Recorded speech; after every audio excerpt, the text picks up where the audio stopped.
CAG అంకెలకు YCP ఒక్కరే భాషను చెబుతోందంటే మండిపడ్డారు విజయ్ కుమార్. ఇదిగో జగన్ రెడ్డి మీ తారుమారు లెక్కల బొక్కలు బయటపెట్టాం, 2014 గ్రాంట్స్ కలిపి ఆదాయంగా చూపుతారా అంటూ మండిపడ్డారు విజయ్ కుమార్. ఢిల్లీలో అప్పుల కోసం అడుక్కోవడం తప్ప రెండో పనికి చేతగాని బొగ్గన రాజేంద్రనాథ్ రెడ్డి మైక్ ముందుకొచ్చి సొల్లు కబుర్లు చెబుతూ అబద్ధాలు చెబుతూ ఇవాళకి ప్రజల్ని నమ్మించి మోసం చేసే ప్రయత్నం చేస్తున్నాడు. మంచిది కాదు, అబద్ధాలు చెప్పడం మానేయండి అని గట్టిగా వార్నింగ్ ఇచ్చారు విజయ్ కుమార్. కాగ్ నివేదికల అంకెలను కూడా వైసీపీ తారుమారు చేసి తిమ్మిని బొమ్మి చేస్తుందని టీడీపీ అధికార ప్రతినిధి AP biodiversity board chairman Neelayapalem Vijay Kumar విమర్శించారు.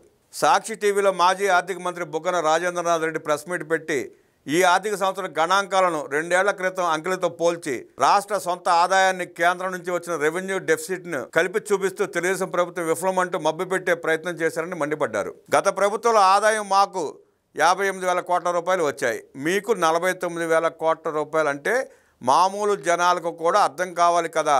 కాగ్ నివేదికలో జూన్ నెలకు ఇచ్చిన అంకెలను అటు ఇటు మార్చి ప్రజల ముందు పెట్టారు. కాగ్ ఆడిటింగ్కు సంబంధించి కేంద్ర ప్రభుత్వ అధికృత సంస్థ.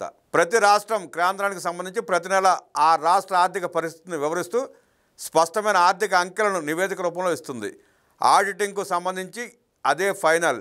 అయితే జగన్ రెడ్డి ఆ కాగ్ అంకెలకు కూడా తనదైన వక్ర భాషని చెబుతూ గత సంవత్సరం తక్కువ ఆదాయం అంటూ నమ్మించడానికి విశ్వ ప్రయత్నాలు చేస్తున్నాడు. జీఎస్టీ మొదలుకొని అన్నింటినీ కూటమి ప్రభుత్వంలో తక్కువ అని చెప్పడానికి కుటిల రాజకీయాలు చేస్తున్నారు.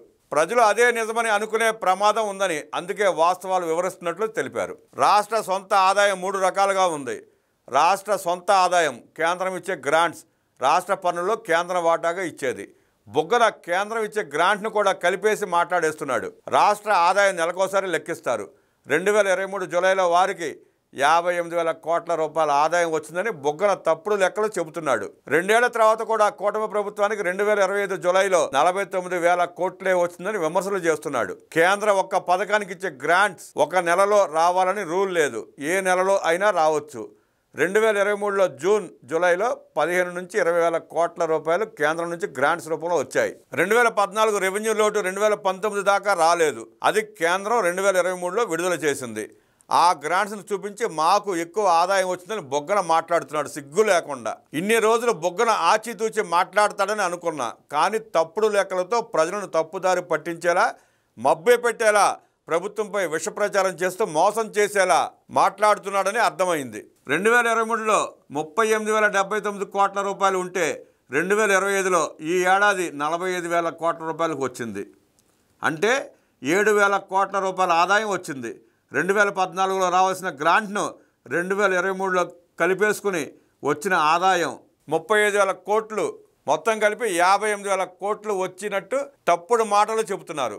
2023లో జూలైలో జీఎస్టీ 14,905 కోట్లు, 2024 జూలైలో 15,258 కోట్లు, 2025లో జూలైలో 16,574 కోట్లు వచ్చింది.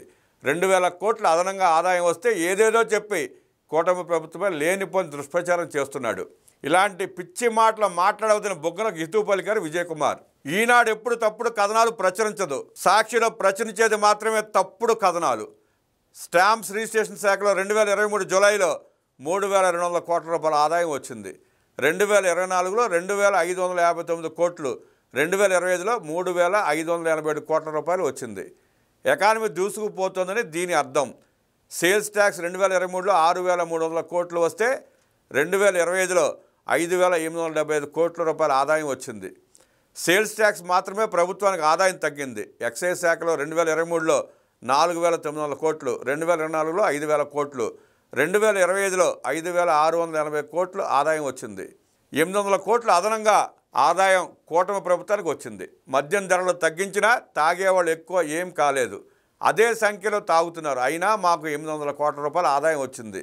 మీ హయాంలో లిక్కర్ సొమ్మంతా బయటికే తరలించారు. దాదాపు 5-6 వేల కోట్ల రూపాయలు దారి మళ్లించారు. కసిరెడ్డి రాజశేఖర రెడ్డి, ధనుంజయ రెడ్డి, బాలాజీలు కలిసి బిగ్ బాస్కి ఇస్తే ఎక్సైజ్ శాఖల ఆదాయం ఎలా కనిపిస్తుంది? క్యాపిటల్ ఎక్స్పెండిచర్తో హంద్రినివా పూర్తి చేశాం, కొత్త ప్రాజెక్టులు నిర్మిస్తున్నాం, 8,500 కోట్ల రూపాయల పెట్టుబడుల కింద ఖర్చు పెట్టామని వివరించారు. వైసీపీ హయాంలో 15,783 కోట్ల రూపాయలు ఖర్చు చేశామని బొగ్గన చెప్పుకొచ్చాడు. 2023లో 1,400 కోట్ల రూపాయలు ఖర్చు చేశారు. కానీ ఖమ్మం జిల్లాకు చెందిన కాంగ్రెస్ నేతకు ఒక్క నెలలోనే 15,000 కోట్ల రూపాయలు దారదత్తం చేశారు. గుంటూరులో అంబటికి నిధులు కేటాయించారు. అలాగే ఆగస్టులో 900 కోట్లు, సెప్టెంబర్లో 1,300 కోట్లు ఇచ్చారు. కాంట్రాక్టర్లకు 1,000 కోట్లు దోచిపెట్టి ఏం చేశారు? వైసీపీ హయాంలో క్యాపిటల్ ఎక్స్పెండిచర్ ఖర్చు చేసి ఒక్క ప్రాజెక్ట్ నిర్మించలేదు. MBA చదివిన వ్యక్తిని ఆర్థిక శాఖ మంత్రిని చేశారు. ఏం చూసి బొగ్గులను మంత్రిగా చేశారో నాకు అర్థం కావడం లేదు. రెవెన్యూ లోటు తగ్గించే ప్రయత్నం చేస్తున్నాం. అప్పులు 45,000 కోట్లు చేశామని బొగ్గన చెప్పాడు. రాష్ట్ర అభివృద్ధి కోసం అప్పులు చేశాం. 2023లో మీరు 4 నెలల్లో 45,000 కోట్లు అప్పు చేశారు.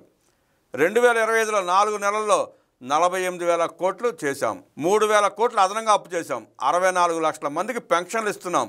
2,684 కోట్లతో మహిళలకు రాయితీపై ఉచితంగా సిలిండర్లు ఇస్తున్నాం. RBI లిమిట్స్తో అప్పు ఎక్కువ చేసుకునే వెసులుబాటు మాకు ఉన్నా తక్కువ అప్పే చేశాం. వైసీపీ హయాంలో పెట్టిన 3 నెలల బకాయిలు కూడా కట్టాం. 10,000 కోట్ల రూపాయలతో తల్లికి వందనం ఇచ్చాం. అన్నదాత సుఖీభావ కింద రైతులకు 3,173 కోట్ల రూపాయలు అందజేశాం. గీత కార్మికులకు 10% మద్యం దుకాణాలు, బార్ అండ్ రెస్టారెంట్లు ఇచ్చాం. రాష్ట్ర వ్యాప్తంగా మహిళలకు ఉచిత బస్సు పథకం ఇచ్చాం. 16,437 DSC పోస్టులు భర్తీ చేశాం. వైసీపీ హయాంలో ఒక్క ఉపాధ్యాయుడు పోస్ట్ అయినా భర్తీ చేశారా అంటూ నిలదీశారు. అర్చకుల వేతనం 15,000కు పెంచాం. ఇమాం మౌజంలకు గౌరవ వేతనం ఇస్తున్నాం. నాయీ బ్రాహ్మణులకు 25,000, మత్స్యకారులకు 250 కోట్లు సాయం చేశాం. ఇలా అనేకం చేశాం. మీరు 1,000 కోట్ల అప్పులు చేసి ఏం చేశారు? ఒక్క ప్రాజెక్ట్ కట్టలేదు, ఒక్క పరిశ్రమను తీసుకురాలేదు. వైసీపీ సాక్షి పత్రికకు ఆర్థిక అంశాలపై అవగాహన లేదు. కాగ్ నివేదికను తారుమారు చేసి ఏదేదో మాట్లాడుతున్నారని ధ్వజమెత్తారు. ధైర్యం ఉంటే వీధులకు వచ్చి జనానికి సేవ చేసి మెప్పు పొంది ఓట్లు పొందాలి. కానీ ఇలా తప్పుడు విమర్శలు, తప్పుడు కథనాలతో కాదు. అలా చేస్తే ప్రజల్లో మీరు ఇంకా చులకనవుతారు. వైసీపీ పాలన కంటే టీడీపీ పాలన చాలా బాగుందని ప్రజలే మెచ్చుకుంటారని ఈ సందర్భంగా విజయ్ కుమార్ తెలిపారు.